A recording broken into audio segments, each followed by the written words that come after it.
I'll save $200 a year. Here's what you'll do. You'll save zero. Why save zero? And the answer is because next year and the year after that and the year after, your earnings are going to go up. If you save nothing, you say, so what, I got plenty of time to save in the future. In fact, I might even save a negative amount. That is to say, I might borrow $800. Why is it? I'll pay it back next year. I'm going to have one of them jobs paying me about $40,000, $50,000 to start. And anyway, those sorts of dreams, we expect our future income to go up. We spend some of it today. We spend it even if we go into debt today. My problem is I've been expecting that future income year after year after year, and I've been, like saving nothing, and the future income doesn't go up. But the point is when you expect your future earnings to rise, that sort of gives you a reason to spend more today. You don't expect it to rise, you don't spend more. If you expect your earnings to go down, let's suppose that you work in the auto industry and you think, gosh, there's going to be a big downturn in the car industry. I see the inventories building up. I don't think they have good feelings about next year. I think that we're going to be laid off. As soon as you start thinking we're going to be laid off next year, then you start saying my future earnings are going down. And you know what I better do is I better cut back on my spending today. I still have my job today, but I think next year I won't, or I'll be working half-time or whatever. So I better cut back on my spending today because I expect my future earnings to fall, and I'll need to finance some of next year's spending by saving today. So if we expect the future to be dim in terms of our earnings, we spend less. Our consumption spending today, I'm saying, would go down. How about a change in interest rates?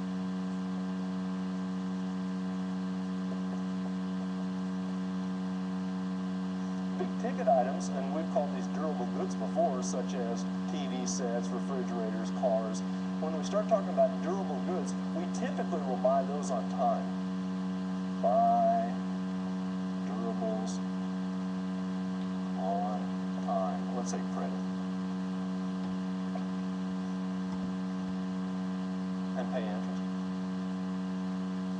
So if interest rates start going up, let's say interest rates are 6% to begin with, I equals 6%, and then all of a sudden they say, oh yeah, that's yesterday's interest rate, today it's 8%. If interest rates go up, then what people start saying is, man, it's going to cost me a lot more to be making those car payments. It's going to cost me more to pay for those that refrigerator, or more to pay for a house. And so as soon as we start seeing rising interest rates, then we start seeing higher monthly payments. And when we see those higher monthly payments, we say, maybe I don't have to buy a new car today. Maybe I could wait for a year or two. And so rising interest rates, that pushes down our spending. You get the idea, and I'll just add one more, a change in taxes. That would affect consumption spending. If your taxes are going up, you have less disposable income in your pocket. Less disposable income, less spending. So rising taxes leaves you with less, so you spend less. If taxes would go down, and I know that's never happened, but just in theory it could always happen. If taxes were to go down, no, they have gone down before. There were some pretty massive tax cuts in the 1980s, and before that in the 60s, and so there have been times. If taxes were to go down, then what we would say is, gosh, my disposable and my take-home income is going up. I can afford to spend a little bit more now. So anyway, this is just a few. You can probably think of other things, but I doubt if you can think of many things that are more important than these. There are probably some that are of lesser importance. Perhaps you can come up with one that's more important, but these are pretty important in terms of influencing consumption spending. What influences spending by businesses? These are businesses, this I, investment. This is businesses buying structures, capital equipment, such as, machines or computers, delivery trucks, and so forth. What influences their spending? A change in interest rates, and it affects their spending in exactly the same way as it does households that we were just talking about a moment ago. A change in expectations regarding future sales,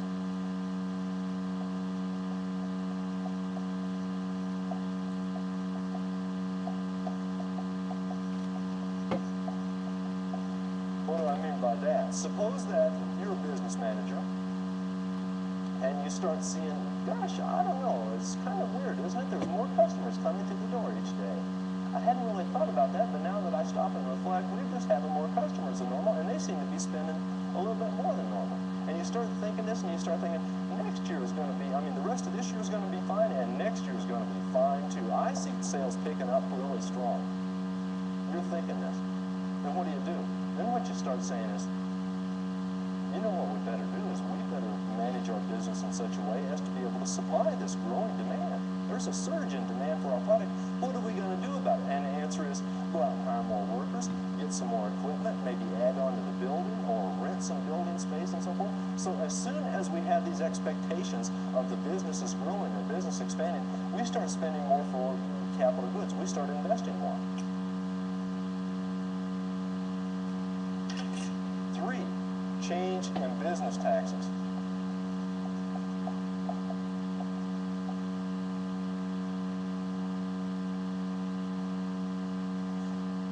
The reasons that businesses are investing, purchasing capital goods, and so you understand there's a risk there. And the only reason companies are taking that risk is they want a profit. Right? And so if they're doing this for the profit, then if you start raising their taxes and saying to them, oh, we're going to take all your profits for taxes, then what the business manager says is, if you're going to take all my profits, I'm not going to take the risk. Why should I do that? And so if taxes are going up, the business manager is just saying, I'm dumb if I take risk. I'm not going to be putting my capital at risk. If business taxes start going down, the business manager starts saying, well, any risk I take, if that's a good risk, I mean, if I am right in my judgment and this is a good thing to be investing in, then when I get my the profits back, they will be larger, and then businesses want to invest more and take those risks. It's an inducement. Okay? So anyway, rising business taxes, less investment spending by business, and vice versa. Lower taxes, higher business spending. Real sort of obvious stuff, but still, it's something that can shift these curves around, and that's what we ultimately want to talk about. Really what we're doing, and I've got some more to do right here in just a second, but really what we're doing is making a list of things that can shift this aggregate demand curve. Okay? So, a change in government spending. What causes government spending to change? All sorts of things. And we won't even try to list them all, but I mean, there are some things why government spending changes, but sometimes there's fiscal policy. And by the way, fiscal is not spelled physical like, Tom, you're a miserable physical specimen of a man, you know, that sort of thing. It's not physical like that. Fiscal, we're talking about this government spending and taxing policy. And so we could have the government spending more, increase in G, or we could have the government taxing less, decrease in T. But if the government changes the taxes, we've already accounted for how that affects aggregate demand. If the government affects taxes, it could affect business taxes or personal taxes, and we've already taken those into account. So it's really when the government's purchasing more goods and services on its own, or it could be purchasing less. Why would it do that? Purchase more or less? Various reasons. Could be something real sort of simple that has nothing to do with the economy. Government could be spending more money because there's an election coming up, and we, members of Congress or whatever, we want voters to feel positive toward us, so let's just start spending some money in an election year. And then maybe it's not an election year, don't spend so much money. Could be something like that. Could be something more fundamental in our needs for government. If you'll remember back, years back, when the Soviet Union collapsed and became just Russia, a smaller country, less powerful, less threatening, then what happened is our need for defense services went down. And since our need for defense services went down, the government started spending less on national defense.